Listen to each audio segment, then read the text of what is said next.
একজন বই প্রেমীর কাছে যদি 5টা বই থাকে, আমার মতে এই বইটা আপনার থাকতেই হবে যদি আপনি থ্রিলার ভালোবাসেন। কি একটা সাফোকেটেড সিচুয়েশন যে আপনার চোখ নাই এবং আপনাকে একটা প্রাণীকে মারতে হবে, সেই প্রাণীটাকে আপনি কখনো দেখেননি।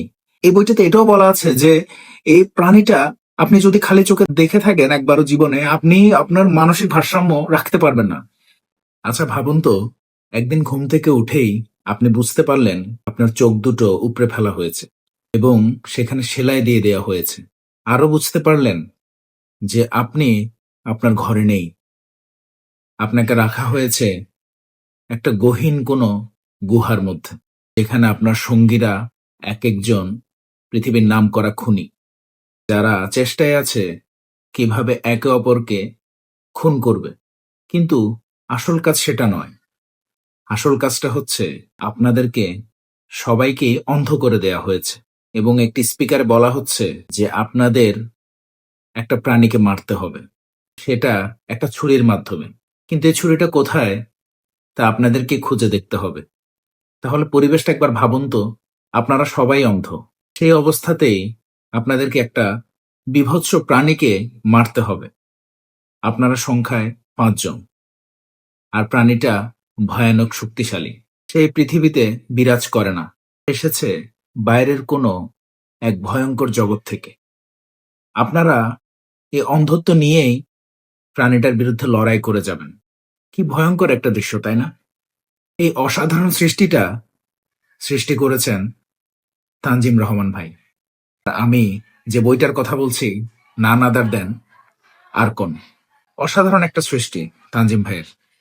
ও যে মাঝে মাঝে হয় না যে এমন একটা সৃষ্টি লেখক লিখে ফেলেছেন বা সৃষ্টি করে ফেলেছেন, বা শিল্পী এমন একটা ছবি এঁকে ফেলেছেন যেটা তিনি নিজেই আর দ্বিতীয়বার আঁকতে পারছেন না, বা তিনি যাই সৃষ্টি করছেন সে সৃষ্টির ধারে কাছে যাচ্ছে না।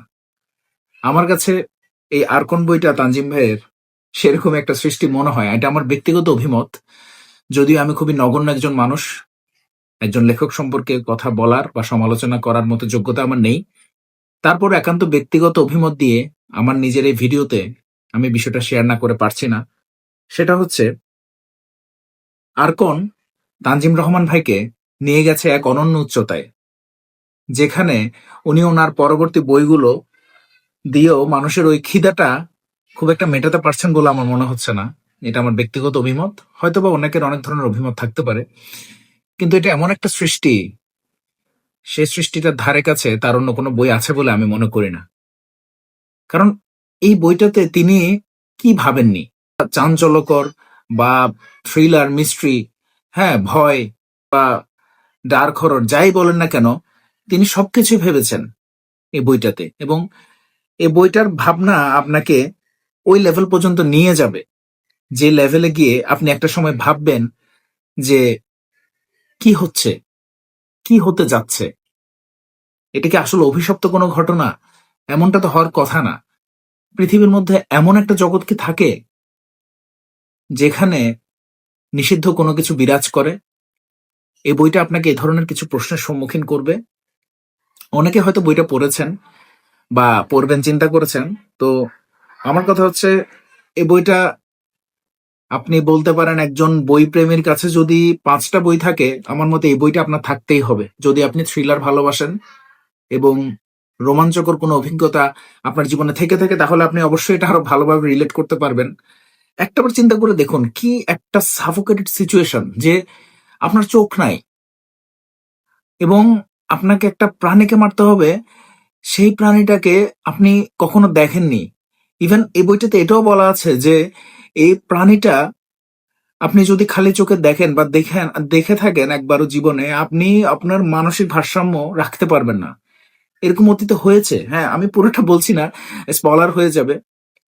বাট কোথা থেকে এই প্রাণী এলো, বা কি তার অতীত, কিভাবে তাকে আনা হলো, বা আর এই মানুষগুলোকে কেনই বা এভাবে চোখ উপড়ে তাদেরকে এখানে প্রাণীটার বিরুদ্ধে লড়াই করার জন্য ঠেলে দেওয়া হলো, এসবই আপনাকে জানতে হলে বইটা পড়তে হবে।